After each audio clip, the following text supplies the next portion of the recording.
ಜೈ ಬಾದಿಗ, ಜೈ ಜೈ ಬಾದಿಗ, ಜೈ ಬಾದಿಗ. ಆತ್ಮೀಯ ಎಲ್ಲ ನನ್ನ ಪ್ರೀತಿಯ ಬಂಧುಗಳೇ, ಇವತ್ತೇನು ಕ್ರಾಂತಿಕಾರಿ ಸಮಾವೇಶ, ಇವತ್ತು ಸಾಕಷ್ಟು ಬೆಳೆಯಿಂದನೂ ಎಲ್ಲ ನಮ್ಮ ಸಮುದಾಯದ ಕ್ರಾಂತಿಕಾರಿ ಭಾಷಣಗಳನ್ನ ಸಾಕಷ್ಟು ಕೇಳಿದ್ದೀರಾ. ನಾನು ಹೇಳಿದಿಷ್ಟೇ, ಇವತ್ತು ಇಡೀ ಕರ್ನಾಟಕ ರಾಜ್ಯದಲ್ಲಿ ನಾ ಕಂಡಂತ ದಲಿತ ಸಂಘರ್ಷ ಸಮಿತಿ ಹುಟ್ಟಾಕಿದ್ರೆ ಇಡೀ ರಾಜ್ಯದಲ್ಲಿ ಹೋರಾಟ ಅಂತಿದ್ರೆ ಅದು ಪ್ರೊಫೆಸರ್ ಬಿ ಕೃಷ್ಣಪ್ಪ ಅವರು ಅವರ ಹುಟ್ಟಿದಬ್ಬದ ಶುಭಾಶಯ ಕೋರ್ತೆ ಬದಲಾಗಿ ಈ ಒಂದು ಕ್ರಾಂತಿಕಾರಿ ಹೋರಾಟನ ಇದೇ ಪ್ರೊಫೆಸರ್ ಬಿ ಕೃಷ್ಣಪ್ಪ ಅವರ ಸಮಾಜದಿಂದ ಅವರ ದರ್ಶನ ಮಾಡಿಕೊಂಡು ಅಲ್ಲಿಂದ ಕಾಲ್ನಡಿಗೆ ಮಾಡ್ಕೊಂಡು ಬಂದಂತ ಎಲ್ಲ ಕ್ರಾಂತಿಕಾರಿ ಭೀಮ ಸೇನಾನಿಗಳ ಅಭಿನಂದನೆ ಸಲ್ಲಿಸ್ತೀನಿ. ಇದರ ಕ್ಯಾಪ್ಟನ್ ನಮ್ಮ ಭಾಸ್ಕರ್ ಪ್ರಸಾದ್ಗೂ ನಾನು ಅಭಿನಂದನೆ ಸಲ್ಲಿಸ್ತೀನಿ. ಬಂಧುಗಳೇ, ಇದೇ 3 ತಿಂಗಳ ಮುಂಚೆ ಇಲ್ಲಿ ಒಂದು ದೊಡ್ಡ ಕ್ರಾಂತಿಕಾರಿ ಸಮಾವೇಶ ನಡೀತು. ಕೆಲವರು ಅನ್ಕೊಂಡ್ರು ಸಮಾವೇಶ ಆಯ್ತು ಎಲ್ಲ ಮನೆಗೆ ಹೊರಟ್ಬಿಡ್ತಾರೆ, ಅದ್ರ ಮುಂದೆ ಏನ್ ನಡೆಯಲ್ಲ ಅಂತ. ಅದ ಇಲ್ಲೊಂದು ಪಣ ತೊಟ್ಟಿದ್ರು ಭಾಸ್ಕರ್ ಪ್ರಸಾದ್ ಮತ್ತೆ ತಂಡ. ನಾವು ಒಳ ಮೀಸಲಾತಿ ಜಾರಿ ಆಗೋ ತನಕ ನಮ್ಮ ಪ್ರಾಣಗಳು ನಾವು ಮನೆಗೆ ಹೋಗಲ್ಲ, ಹಿಂದಿರುಗಿ ಮನೆಗೆ ಹೋಗಲ್ಲ ಅಂತ ಒಂದು ಶಪಥವನ್ನು ಮಾಡಿದ್ರು. ಅಂತ ಒಂದು ಪ್ರಾಮಾಣಿಕತೆ ಹೋರಾಟಗಾರರು ಭಾಸ್ಕರ್ ಪ್ರಸಾದ್. ಇವತ್ತು ನಾನು ಹಿಂದೆ ಏನು ನಮ್ಮ ಬಿ ಕೃಷ್ಣಪ್ಪ ಹೋರಾಟ ಇತ್ತು, ಇವತ್ತು ಭಾಸ್ಕರ್ ಪ್ರಸಾದ್ ಮತ್ತು ಅವ್ರ ಟೀಮ್ ಅಲ್ಲಿ ಬಿ ಕೃಷ್ಣಪ್ಪ ನನ್ನ ಕಣ್ಣಾರೆ ಕಾಣ್ತಾ ಇದ್ದೀನಿ. ಬಂಧುಗಳೇ, ನಾನು ಹೇಳೋದಿಷ್ಟೇ, ಇವತ್ತು ಸುಮಾರು 30 ವರ್ಷಗಳಿಂದ ನಿರಂತರವಾಗಿ ಒಳ ಮೀಸಲಾತಿ ಜಾರಿ ಅಂತ ಹೇಳಿ ಸಾಕಷ್ಟು ಜನ ನನ್ನ ಸಮುದಾಯದ ಹಿರಿಯರು ತಮ್ಮ ಪ್ರಾಣವನ್ನು ತ್ಯಾಗ ಮಾಡಿದ್ದಾರೆ. ಆದ್ರೂ ಕೂಡ ಇವತ್ತು ಸರ್ಕಾರ, ಯಾವುದೇ ಸರ್ಕಾರ ಬಂದು ಕೂಡ ನಾವು ಮುಂದೆ ನಿಮಗೆ ಒಳ ಮೀಸಲಾತಿ ಮಾಡಿದೆ ಅಂತ ಸುಳ್ಳು ಆಶ್ವಾಸನೆ ಕೊಡ್ತಾರೆ. ಸರ್ಕಾರ ಬಂದ್ಮೇಲೆ ಎಲ್ಲ ನಮ್ಮ ಮಾದಿಗ ಸಮುದಾಯನ ಮತ್ತೆ ಬಿಡ್ತಾರೆ ಅಂತ ಲುಚ್ಚ ಸರ್ಕಾರಗಳು ಇವತ್ತು ನಾವು ಕಣ್ಣಾರೆ ನೋಡ್ತಾ ಇದ್ದೀವಿ. ನಾನು ಹೇಳಿದಷ್ಟೇ, ಈ ರಾಜ್ಯದ ಮುಖ್ಯಮಂತ್ರಿ ಸಿದ್ದರಾಮಯ್ಯ ಅವರಿಗೆ ನಿಮ್ಗೆ ತಾಕತ್ತಿದ್ರೆ ಒಳ ಮೀಸಲಾತಿ ಜಾರಿ ಮಾಡಿ, ಇಲ್ಲಾಂದ್ರೆ ಸೀಟ್ ಖಾಲಿ ಮಾಡಿ. ಇವತ್ತು ಬೆಳಗ್ಗೆಯಿಂದಲೂ ಕೂಡ ಎಷ್ಟು ಜನ ಎಲ್ಲರೂ ಈ ಒಂದು ಹೋರಾಟದಲ್ಲಿ ಊಟ ಮಾಡಿಲ್ಲ, ತಿಂಡಿ ತಿಂದಿಲ್ಲ, ಎಷ್ಟು ಆಸಕ್ತಿಯಿಂದ ಕೂತಾರೆ ಅಂತ ಹೇಳಿದ್ರೆ, ಇವತ್ತು ಸಮಾಜ ಕಲ್ಯಾಣ ಸಚಿವರು, ಇಡೀ ರಾಜಕೀಯ ಸಚಿವರು, ಇವತ್ತು ಒಂದು ಸಮುದಾಯ ಇಷ್ಟು ಜನ ದಲಿತರು ಇವತ್ತು ಹೋರಾಟ ಮಾಡ್ತಾ ಇದೀವಿ.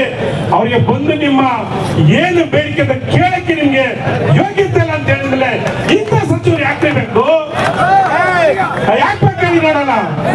ಇವತ್ತು ಮೈಸೂರು ಭಾಗದಲ್ಲಿ ಕ್ರಾಂತಿಕಾರ ಹೋರಾಟ ಮಾಡ್ಬೇಕಾದ್ರೆ ಗೂಂಡಾಗಳನ್ನ ಬಿಟ್ಟು ಎದುರಿಸ್ತೀರಾ, ಗೂಂಡಾಗಳನ್ನ ಬಿಟ್ಟು ಗಲಾಟೆ ಮಾಡಿಸ್ತೀರಾ, ಪೊಲೀಸರ ಬಿಟ್ಟು ಅರೆಸ್ಟ್ ಮಾಡಿಸ್ತೀರಾ.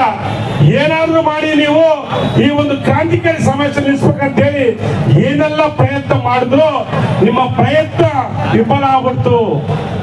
ಅದೇ ರೀತಿ ಇವತ್ತು 9ನೇ ತಾರೀಕು ನಡೆಯುವಂತ ಸಮಾವೇಶ ಕೂಡ ಎಲ್ಲ ಸಂಬಂಧಪಟ್ಟಂತ ಏನು ಕಾಂಗ್ರೆಸ್ ಸರ್ಕಾರದ ಗುಲಾಮ ಮಂತ್ರಿಗಳು, ಗುಲಾಮ MLAಗಳು ಈ ಸಮಾವೇಶ ನೀವು ತಡಕ್ ಬಂದ್ರೆ ಆದ್ರೆ ಒಂದೇ ಕೇಳಿ, ಇಲ್ಲಿ ಬಂದಿರ್ತಕ್ಕಂಥ ಪ್ರತಿಯೊಬ್ರು ಇದು ಸ್ವಾಭಿಮಾನದ ಹೋರಾಟ, ಮಾದಿಗರ ಹೋರಾಟ, ಜೈವಿ ಹೋರಾಟ, ಅಂಬೇಡ್ಕರ್ ಹೋರಾಟ.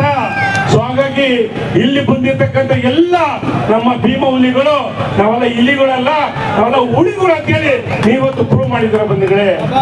ಹಾಗಾಗಿ ಈ ಒಂದು ಒಳ ಮೀಸಲಾತಿ ಹೋರಾಟ ಆಗಿರ್ಬೋದು, ಭರ್ತಿ ಮೀಸಲಾತಿ ಹುದ್ದೆಗಳಾಗಿರ್ಬೋದು, ಸಿದ್ದರಾಮಯ್ಯ ಅವರು ಬರೀ ಸುಳ್ಳು ಆಶ್ವಾಸನೆ ಕೊಡೋದು ನಮ್ಮ ಜನಕ್ಕೆ.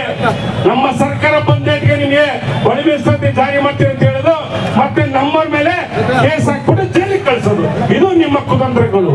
ಹಾಗಾಗಿ ಬಂದ್ಗಳೇ, ಈ ಒಂದು ನಮ್ಮ ಹೋರಾಟ ಇಲ್ಲಿ ನಾವೇನು ಸೇರಿದ್ದೀವಿ, ಇಲ್ಲಿ ಮಳೆ ಬರ್ಲಿ, ಗಾಳಿ ಬರ್ಲಿ, ಚಳಿ ಬರ್ಲಿ, ಆಯ್ತಾ, ಸಂಬಂಧಪಟ್ಟದ ಮಾನ್ಯ ಮುಖ್ಯಮಂತ್ರಿಗಳು ಇಲ್ಲ ಬರೋ ತನಕ ಇಲ್ಲಿಂದ ನಾವು ಜಾಗ ಖಾಲಿ ಮಾಡಲ್ಲ. ಹಗಲಾಗ್ಲಿ ರಾತ್ರಿ ಆಗ್ಲಿ ಇಲ್ಲೇ ಇರ್ತೀವಿ. ಇರ್ತೀರ ಇರಲ್ಲ? ಇಲ್ಲ ಬೇಕು. ಯಾಕಂತ ಹೇಳಿದ್ರೆ ಇಲ್ಲಿ ಬಂದಿರ್ತಕ್ಕಂಥವರೆಲ್ಲ ನಾವು ಕಾಂಗ್ರೆಸ್ ಪಕ್ಷದ ಗುಲಾಮರಲ್ಲ. ಇವತ್ತು ನಾನೇ ಕೇಳಿ ಸಾಕಷ್ಟು ವೇದಿಕೆ ಎಲ್ಲ ಸ್ವಾಮೀಜಿಗಳು ನೋಡಿದೀವಿ. ಮೈಸೂರಿಂದ ಚಿತ್ರದುರ್ಗ ಎಲ್ಲ ಕಾವಿ ಹಾಕೊಂಡು ನಾವು ಸಾಮಾಜಿಕ ಹೋರಾಟ ಮಾಡ್ತೀವಿ, ಸಂವಿಧಾನಬದ್ಧ ಹೋರಾಟ ಮಾಡ್ತೀವಿ ಅಂತ ಹೇಳಿದ್ರೆ ಇದು ಸಂವಿಧಾನಬದ್ಧ ಹೋರಾಟ ಅಲ್ವಾ? ಇದು ಸಾಮಾಜಿಕ ಹೋರಾಟ ಅಲ್ವಾ?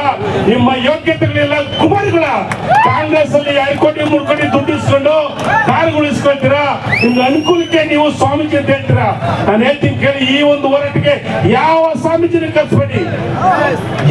ಎಲ್ಲ ಬೋಗಸ್ ಸ್ವಾಮೀಜಿಗಳು. ಸ್ವಾಮೀಜಿಗಳು ನಿಜವಾಗ್ಲೂ ಮಾದಿಗರ ಬಗ್ಗೆ ಒಂದು ಅಭಿಮಾನ, ನನ್ನ ಸಮುದಾಯದ ಬೀದಿ ನಿಂತಿದೆ ಅಂತ ಗೊತ್ತಿದ್ರೆ ಇವತ್ತು ಬರ್ತಾರೆ ಈ ಒಂದು ಹೋರಾಟಕ್ಕೆ. ಅದ್ರ ಜೊತೆ ಕೆಲವರು ಕಿಡಿಗೇಡಿಗಳು ನಾನು ರಾಜ್ಯಾಧ್ಯಕ್ಷದ ಬೋರ್ಡ್ ಓಡಾಡ್ತಾರೆ. ಇಲ್ಲಿ ಹೇಳ್ತೀನಿ ಕೇಳಿ, 101 ಜಾತಿ ಇದೆ. 101 ಜಾತಿಲಿ ಇರ್ತಕ್ಕಂಥ ನಿಮ್ಮ ಸವಲತ್ತು ಕಿತ್ತು ನಾವು ಕೊಡೋದಕ್ಕೆ ಕೇಳ್ತಾ ಇಲ್ಲ. 101 ಜಾತಿಲಿ ಮಾದಿಗ ಸಮುದಾಯ ಹೈಯೆಸ್ಟ್ ಜನಸಂಖ್ಯೆ ಇದೆ. ನಮ್ಮ ರಿಸರ್ವೇಶನ್, ನಮ್ಮ ಮಿಸ್ಟೇಕ್ ನಮಗ್ ಕೊಡಿ ಅಂತ ಕೇಳ್ತಾ ಇದ್ದೀವಿ. ನಿಮ್ಮ ಊಟ ನಾವು ಕೇಳ್ತಾ ಇಲ್ಲ, ನಿಮ್ಮ ಬದುಕು ನಾವು ಕೇಳ್ತಾ ಇಲ್ಲ. ನಮಗೆ ಬದುಕು ಕೊಡಿ, ನಮ್ಮ ಮಕ್ಕಳಿಗೆ ಬದುಕು ಕೊಡಿ, ನಮಗೆ ಬದುಕು ಕಟ್ಕೋಬೇಕು. ಇವತ್ತು ನಮ್ಮ ಜನ ಇವತ್ತು ಬೀದಿಲಿ ಚಪ್ಪಲಿ ಹಿಡ್ಕೊಂಡು ಮಲ ಹೊರ್ಕೊಂಡು ಶತಮಾನಗಳಿಂದ ಕಷ್ಟದಿಂದ ಬದುಕಿದ್ದಾರೆ. ಅವ್ರಿಗೆ ಏನ್ ಮಾಡ್ತಿದ್ರ ಸ್ವಾಮಿ? ನೀವು ಏನ್ ಮಾಡ್ತಿದ್ರಿ? ಇದೇ ಲಿಟ್ಕರ್ ಕಂಪ್ನಿಯಲ್ಲಿ ನಾವು ಹರಿರಾಮ ಹೌದು ಸುಮಾರು ಬೀದಿಲಿ ಚಪ್ಪಲಿ ದುಡ್ಡು 130 ಕೋಟಿ ಹಗರಣ ಮಾಡಿದ್ದಾರೆ. ಎಸ್.ಸಿ. ಮಾದೇವಪ್ಪನವರು 130 ಕೋಟಿ ಹಗರಣ ಮಾಡಿದ್ದಾರೆ. ನಮ್ ದುಡ್ಡೇ ಬೇಕಾಯ್ತಾ ಮಾದೇವಪ್ಪನ? ನಿಮ್ಗೆ ನಮ್ ದುಡ್ಡೇ ಬೇಕಾಯ್ತಾ? ಅಂತ ಒಂದು ನೀಚ ಸರ್ಕಾರ, ನೀಚ ಮಂತ್ರಿಗಳು ಇವತ್ತು ನಿಮ್ಮೆಲ್ಲ ಆಡಂಬರ ನಿಮ್ದು ಬೋಗಸ್ ರಾಜಕಾರಣಗಳು ಇವತ್ತು ನಮ್ಮ ಜನ ಪಾಪ ಕುಂಬಳಗಳು ಏನು ಮೈಸೂರಿಂದ ಪಾದಯಾತ್ರೆ ಮಾಡ್ಕೊಂಡ್ರೆ ಸಿಟಿ ಎಂಟರ್ ಆಗ್ಬೇಕಾರೆ ಕುಂಬಳಗಳಲ್ಲಿ ನಮ್ಮನ್ನು ಅರೆಸ್ಟ್ ಮಾಡ್ತಾರೆ. ಬೆಂಗಳೂರು ಸಿಟಿ ಲಕ್ಷಾಂತರ ಜನ ರ್ಯಾಲಿ ಮಾಡಿದ್ರು, ಲಕ್ಷಾಂತರ ಜನ ಸೇರಿದ್ರು. ನಿಮ್ಗೆ ಯಾವ್ದು ಪರ್ಮಿಷನ್? ಅವ್ರಿಗೆಲ್ಲ ಪರ್ಮಿಷನ್, ನಮಗ್ ಪರ್ಮಿಷನ್ ಇಲ್ವಾ? ಸೊ ಹಾಗಾಗಿ ಈ ಒಂದು ಸರ್ಕಾರ ಮುಂದಿನ ದಿನಗಳಲ್ಲಿ ಮಾದಿಗರ ಶಕ್ತಿ ಏನಂತ ನಾವೆಲ್ಲ ತೋರಿಸ್ಬೇಕ್ರೆ ಕಾಂಗ್ರೆಸ್ ಸರ್ಕಾರನ ಮನೆಗೆ ಕಳಿಸುವಂತ ಕೆಲಸ ನಾವೆಲ್ಲ ಮಾಡ್ಬೇಕಾಗ್ತದೆ ಬಂದಿದ್ರೆ.